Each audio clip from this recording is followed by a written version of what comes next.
Hey there folks, welcome to Spectrum Pulse. We talk about music, movies, art, and culture. And today we're going to be talking about the new album from Say Anything, titled Hebrews. So okay, about a year ago, just about a month before I converted my blog to video, I took a request to do a retrospective review of In Defense of the Genre by Say Anything. Widely heralded as one of the strongest emo bands to break out in the 2000s, Say Anything rode the tremendous success of Is a Real Boy into their 2007 release. An overloaded, messy, and yet thoroughly interesting record co-opting every variant and subgenre of emo music popular at the time and throwing it in all of our faces. It was ambitious, swollen with collaborators, and while I'd argue it didn't really work as a cohesive whole, it was still definitely compelling and definitely worth many listens. But you know what? Ever since that 1-2 punch from the mid-2000s, I've had the frustrating feeling that Say Anything might be falling into a little bit of a holding pattern. The band has long ago stopped being a traditional punk act, even by the standards of emo,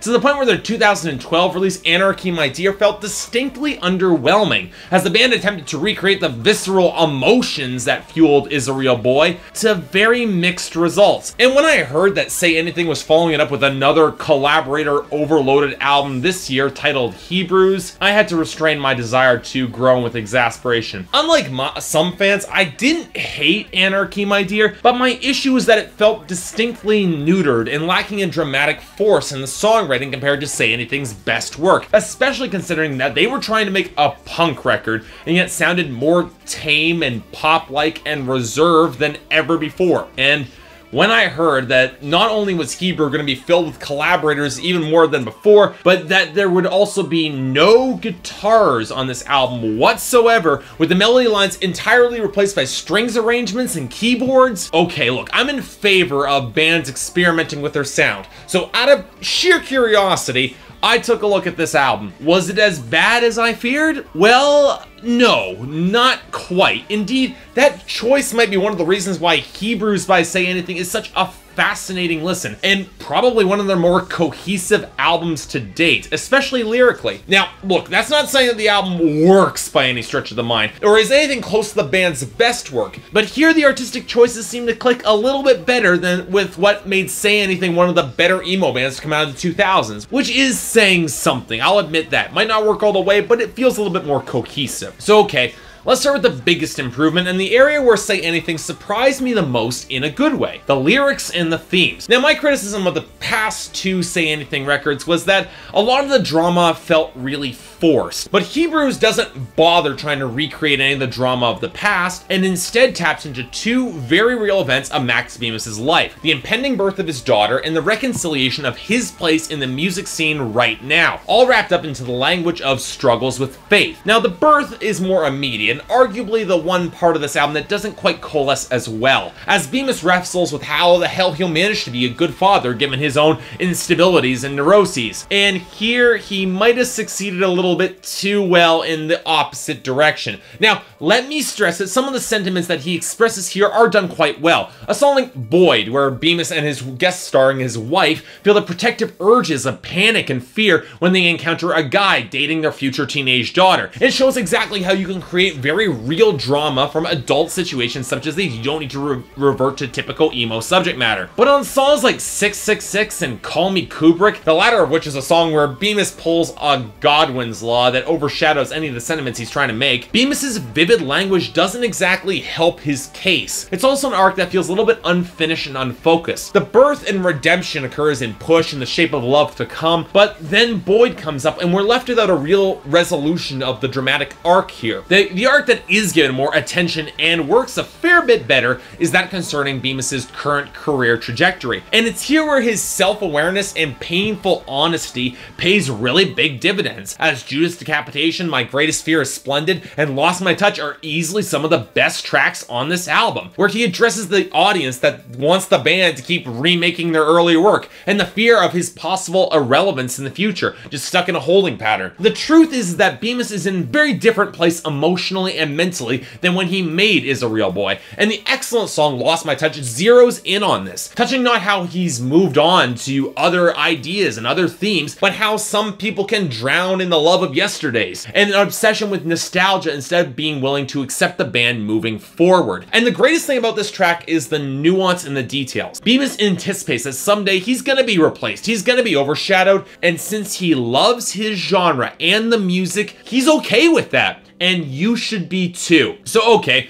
what about those religious elements that were referenced in the title and throughout the rest of this album? Well, honestly, they're a bit more of a framing device to add some additional subtext to the record. But there are songs like Push and the title track that do touch on them more directly. And while they do bring up some intriguing themes about what it's like to be a Jewish man and a minority in modern America, I'm not quite sure Bemis's delivery is the most flattering portrayal. Now this is where the album steps into slightly shakier ground, and that's in Bemis's vocals and his arsenal of collaborators, most of which were just confined to the backing vocals and the occasional verse and interlude, none of which can really match Bemis's howling presence on this record. Quite simply, he does not do subtle here. And while this delivery might fit the explosive instability of early Say Anything records, it works a lot less well here. And you know what, maybe it's just me, and keep in mind, I'm not Jewish and I'm not one to question how a man portrays his own faith and religion, but some of the accents and exaggerated vocal effects that he goes for on this record do lean a little bit close to caricature, and it's really hard for me to take them seriously. But you know what? Now we have to talk about the big elephant in the room, and the biggest reason why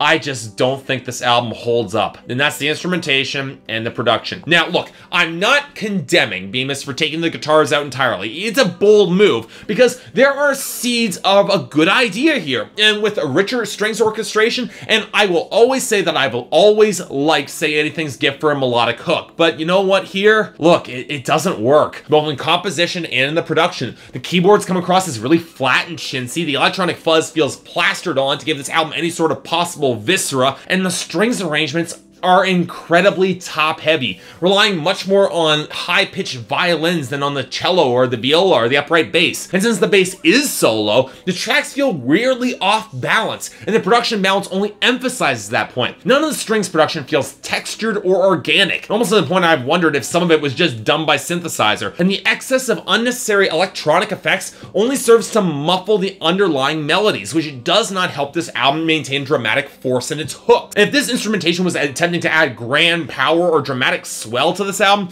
it fails completely, to the point where the songs where the lyrics take center stage and the instrumentation is de-emphasized are easily the best songs on this album. But you know what? That doesn't even mask the biggest problem with this album. Max Bemis's howled and raw vocals just do not sound good over this instrumentation. Sure, he brings a lot of presence and force, but since none of the production has the epic swell to match him and support him, especially considering that he brought in backing vocalists to further augment his presence and personality, almost every single song feels painfully underweight in its composition. Maybe the orchestral arrangement was bigger, or Bemis downplayed a few of his songs to reflect some more, I don't know, some newfound maturity or something. This could have worked, but look, it doesn't click here, at least for me. So you know what, in the end, Hebrews by Say Anything is interesting and certainly memorable, but I'd hesitate to call it anything close to good. Sure, the lyricism has returned, I can appreciate that, and it's focused, and it's cohesive, but the instrumentation can't match it, and Bemis's vocals feel like a disparate element to all three of those. As it is, I'm inclined to like some of the lyrical flavor and the execution of some of the themes, which I think was done well, which bumps it up to a 6 out of 10 for me. And there are a few melodies and enough nuance for me to somewhat recommend this album, but it's an experiment that will probably alienate some established Say Anything fans. And you know, if you're curious or invested in Bemis's long delayed maturity, however he chooses to express it, take a look. But outside of that, it's more of a curiosity than a true standout album. So